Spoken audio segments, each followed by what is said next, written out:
श्री राम। हर हर महादेव।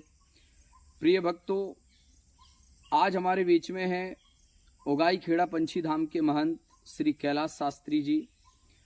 और आज कुछ विशेष प्रश्नों के साथ मैं फिर यहाँ उपस्थित हुआ हूँ और आज आप सभी को हम बहुत ही अच्छी और बहुत ही महत्वपूर्ण जानकारी शास्त्री जी से आग्रह करेंगे कि वो आपको बताएं। पितृपक्ष से संबंधित महत्वपूर्ण जानकारी आपको हम पॉइंट टू पॉइंट समझाएंगे कि पितृपक्ष का क्या महत्व है, पितृपक्ष क्यों मनाया जाता है, पितृपक्ष में हमारे पितृ धरती पर आते हैं तो उनकी हमें पूजा कैसे करनी चाहिए, इत्यादि बहुत सारे प्रश्न आपके होंगे। आशा करते हैं कि उन प्रश्नों के जवाब हम आपको देने का प्रयास करेंगे। तो सबसे पहले महाराज जी राधे राधे। राधे राधे, जय जय श्री सीताराम। महाराज जी, हमारा एक प्रश्न है कि जैसे कि अब पितृपक्ष प्रारंभ हो रहा है गणेश विसर्जन के बाद, तो ये पितृपक्ष का क्या महत्व है?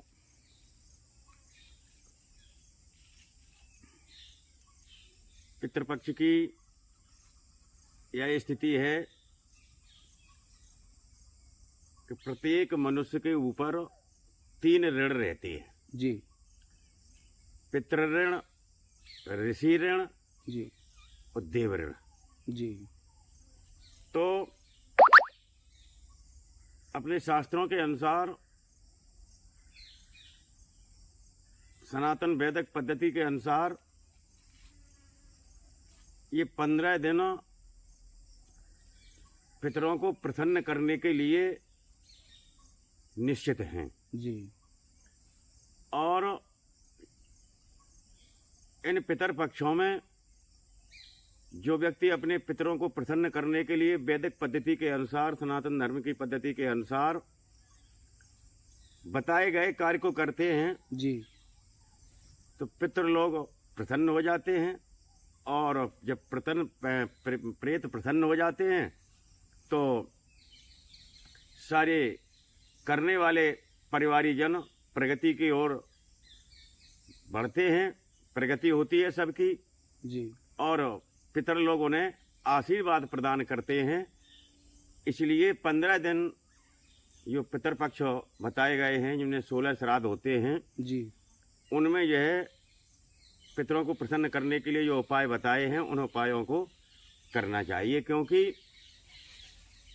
15 दिन जो कार्यक्रम अपन करते हैं वो डायरेक्ट पितरों को प्राप्त होते हैं जी। और उससे वो प्रसन्न होते हैं। और जब प्रसन्न होते हैं तो अपने परिवारीजनों को वो आशीर्वाद देते हैं और करने वाला व्यक्ति भी पितृ ऋण से छूट जाता है, पितृ ऋण से मुक्त हो जाता है जी।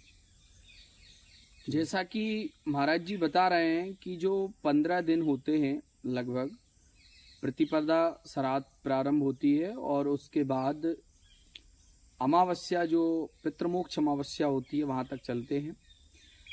विशेष रूप से ये होता है कि जो पितृ होते हैं हमारे, वो 15 दिन के लिए स्वर्ग से पृथ्वी लोक पर आते हैं और प्रत्येक व्यक्ति का यह कर्तव्य है कि अपने पितरों के, यानी पितरों के प्रति, जो हमको यहाँ सब धन दौलत अपना सब कुछ छोड़कर यहाँ से गए हैं और दे गए हैं, तो कहीं ना कहीं हमें अपने पितरों के प्रति इतनी तो श्रद्धा व्यक्त करनी ही चाहिए कि ये 15 दिन उनके निमित्त पूजा पाठ अवश्य करनी चाहिए।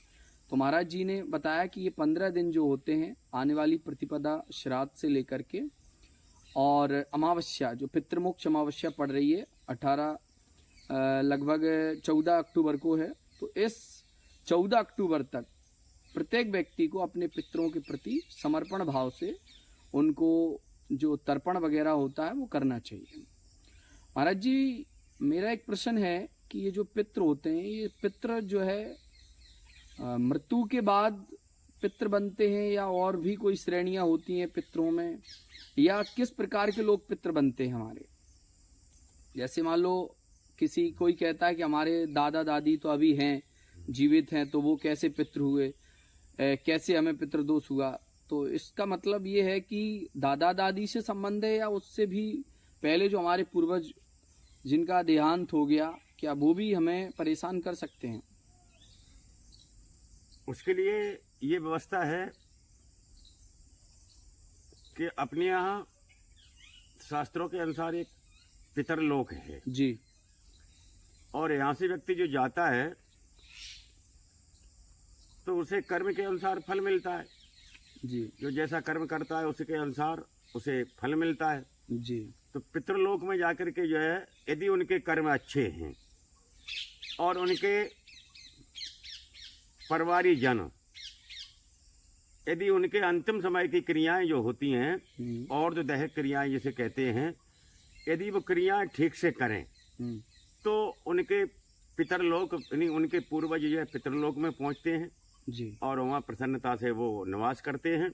जी और यहाँ से जो उनके देते हैं परिवारी जन उनको, वो सब उनको वहाँ प्राप्त होता रहता है और ये वहाँ निवास करते हैं। पितरलोक हैं, पितरलोक में ये रह रहे हैं। तो अब ये इसका कोई निश्चित नहीं है कि जैसे पिताजी बने बाबा जी बने, तो उसके आगे के भी जितने भी रहते हैं 7 पीढ़ी तक, हाँ जो इनके पितर लोग जो गए हैं वो सब इनको जो है अगर आशीर्वाद देते हैं तो सुख शांति प्राप्त होती है और अगर वो नाराज हो जाते हैं तो अशांति हो जाती है घर परिवार में और परेशानियां का सामना करना पड़ता है। जी जी। तो महाराज जी ने बहुत ही सरल भाषा में बता दिया कि जो पितृ होते हैं वो ऐसा संबंध नहीं है कि आपके माता पिता हों या दादा दादी हों वही हमारे पितृ बनेंगे, ऐसा नहीं है। हमारे यानी 7 पीढ़ी, जो 7 पीढ़ी के हमारे पितृ जिनकी देहांत हो चुका है, ऐसी 7 पीढ़ियों को अगर हम लें तो वो 7 पीढ़ी के पितृ भी हमें परेशान कर सकते हैं।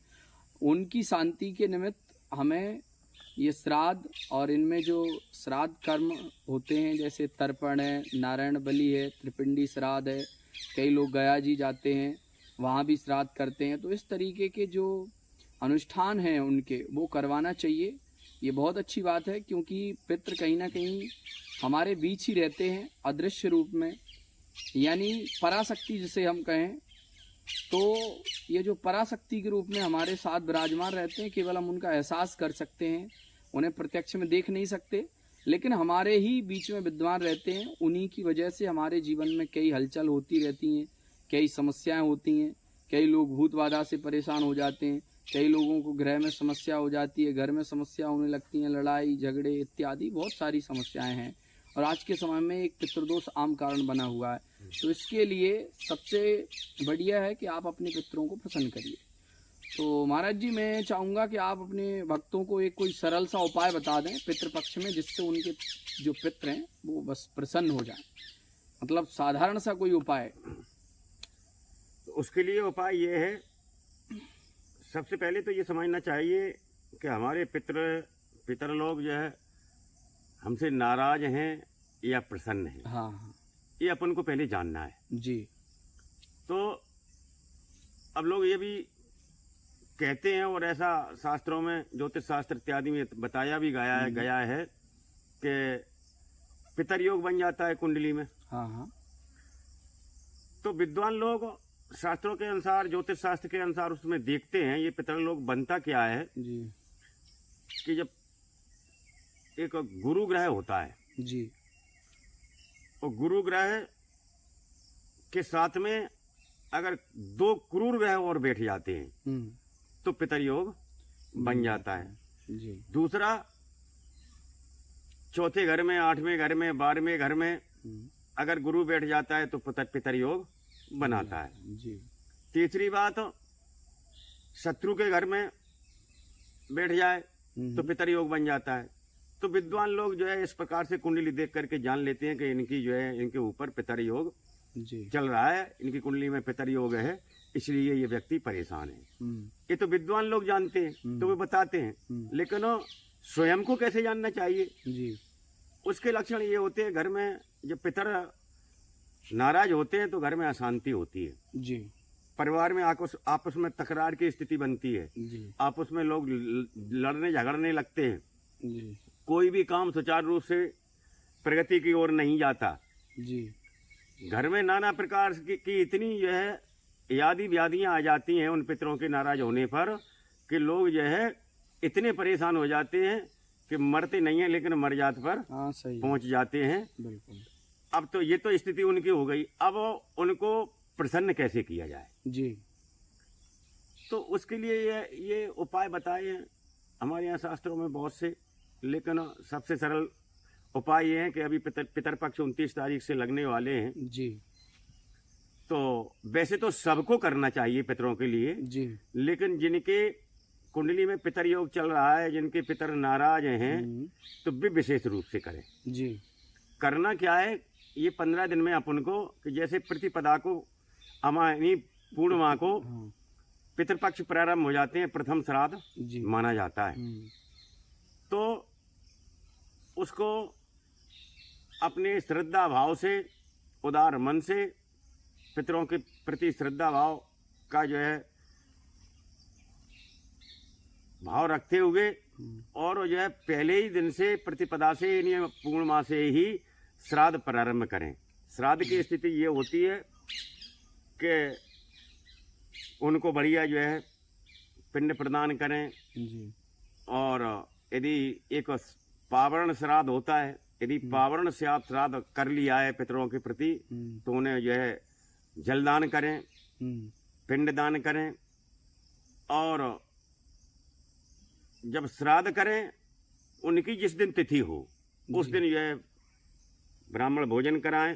जी ब्राह्मण भोजन के साथ साथ और 4-5 लोगों को जो है भोजन देना चाहिए, जैसे श्वान बलि है, कुत्ते को, कौवन को, गाय को, चींटी को और देवता को, जी नहीं पितर लोग जो तुम्हारे पितर हैं उनको ये 5 जो है थाली लगा करके पहले इन 5 लोगों को भोजन कराए, फिर ब्राह्मणों को भोजन कराए और यह 15 दिन तक बराबर ये क्रम चलता रहे। तिथि जिस दिन पड़ जाए उस दिन जो है ये श्राद्ध करें, उस दिन जो है ब्राह्मण भोजन कराएं और जलदान, पिंडदान इत्यादि रोजाना ये करते रहें।